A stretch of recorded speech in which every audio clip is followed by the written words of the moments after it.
in a city that never slowed down, where car horns replaced conversations, and people hurried past one another like strangers in a race, there lived a young woman named Alina, who worked at a small coffee stand near the subway entrance, waking up every morning before the sun painted the sky, tying her apron with tired hands, and serving hundreds of customers who rarely looked at her face. Yet Alina had a quiet habit that made her different from the rushing world around her. She believed every person carried an invisible battle, and she decided long ago that if she could not solve their problems, she could at least soften their day.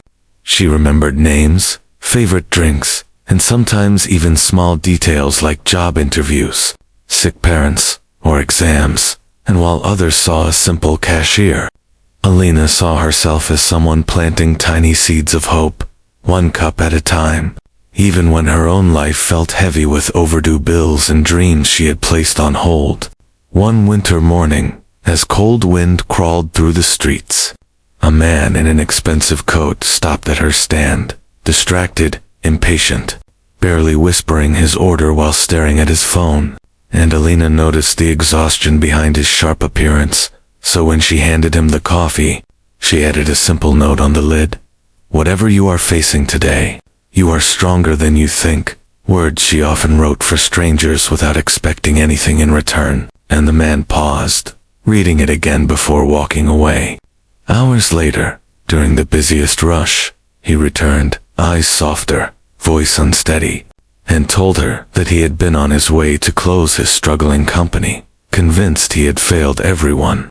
But that small sentence had interrupted his storm of thoughts long enough for him to breathe, to reconsider, to try one more time, and he thanked her for reminding him of strength he had forgotten he possessed.